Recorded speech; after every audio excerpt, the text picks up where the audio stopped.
নমস্কার বন্ধুরা, মধুমিতা হোম কিচেনের আরেকটি নতুন পর্বে সকল বন্ধুদের স্বাগত জানিয়ে শুরু করছি আজকের রেসিপি। আজ আমি বানাবো বেঙ্গলের ট্র্যাডিশনাল রেসিপি লাউ চিংড়ি। লাউ চিংড়ি রেসিপি আমি কিভাবে বানাই সেটাই আজ আমি আপনাদের সাথে শেয়ার করব। চলুন তাহলে দেরি না করে শুরু করা যাক আজকের রেসিপি। এর জন্য আমি 600 গ্রাম ওজনের একটা কচি লাউ ছোট ছোট টুকরো করে কেটে ধুয়ে জল ঝরিয়ে নিয়েছি। প্রথমে আমি লাউটাকে সিদ্ধ করে নেব। এর জন্য একটা কড়াইয়ে লাউটা দিয়ে দিলাম আর কম আঁচে ঢাকা দিয়ে সিদ্ধ হতে বসিয়ে দিলাম। কিছুক্ষণ পর ঢাকা খুলে একবার চেক করে নিলাম। দেখুন লাউ থেকে প্রচুর জল বের হয়েছে। লাউয়ের জলেই লাউ সিদ্ধ হয়ে যাবে। পুরো জলটা শুকনো হয়ে আসা পর্যন্ত আরও কিছুক্ষণ ঢাকা দিয়ে রান্না করে নেব। এবার স্বাদ মতো লবণ দিয়ে দিলাম। লবণ দেওয়ার পর আরও কিছুটা জল বের হবে। জলটা শুকনো হয়ে গেলে এবার নামিয়ে নেব।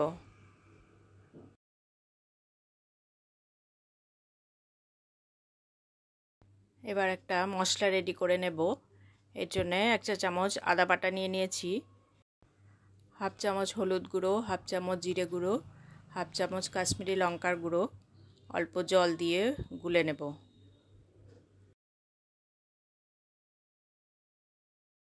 এবার কড়াইতে 2 টেবিল চামচ সরষের তেল গরম করে নিয়েছি। একটা তেজপাতা, একটা শুকনো লঙ্কা, 2টো ছোটো এলাচ, 2টো লবঙ্গ, 1 টুকরো দারচিনি দিয়ে দিলাম। এবার 4-5 কোয়া রসুন থেতো করে দিয়ে দিলাম। কয়েক সেকেন্ড নাড়াচাড়া করে নিয়ে একটা কাঁচা লঙ্কা কুচি দিয়ে দিলাম।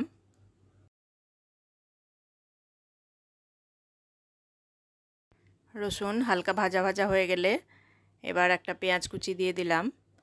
পেঁয়াজটাকে হালকা লালচে করে ভেজে নেব।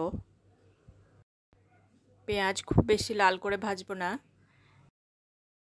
এবার যে মশলাটা রেডি করে রেখেছিলাম সেটা দিয়ে দিলাম। পেঁয়াজের সাথে মশলা খুব ভালোভাবে ভেজে নেব।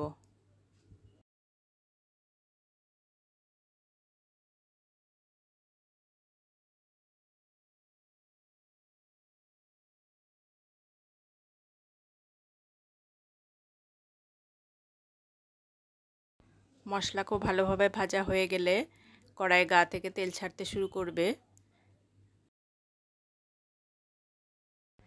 এবার একটা টমেটো কুচি দিয়ে দিলাম। সামান্য একটু লবণ দিয়ে দেব। লবণ দিলে টমেটোটা তাড়াতাড়ি সফট হয়ে যাবে। 200 গ্রাম মতো মাঝারি সাইজের চিংড়ি মাছ আগে থেকে মাথা ও লেজ বাদ দিয়ে পরিষ্কার করে ধুয়ে নিয়েছি। আর পিঠের যে কালো অংশটা থাকে সেটাও বাদ দিয়ে দিয়েছি। এবার চিংড়ি মাছটা দিয়ে দিলাম। সামান্য একটু লবণ দিয়ে মশলার সাথে 4-5 মিনিট মতো চিংড়ি মাছটা ভালো করে ভেজে নেব। আপনারা চাইলে সামান্য তেল দিয়ে চিংড়ি মাছটা আগে ভেজে তুলে নিতে পারেন। আমি এখানে আলাদা করে চিংড়ি মাছটা ভাজিনি।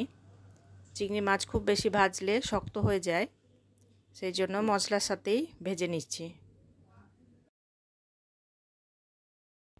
এবার সিদ্ধ করে রাখা লাউটা দিয়ে দিলাম।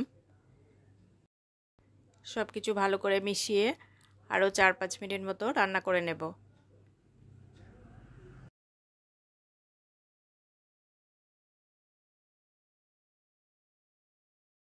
সামান্য একটু ধনেপাতা কুচি দিয়ে দিলাম। সব কিছু ভালো করে মিশিয়ে ঢাকা দিয়ে আরও মিনিট 2 মতো রান্না করে নেব, জলটা পুরোপুরি শুকনো হওয়া পর্যন্ত।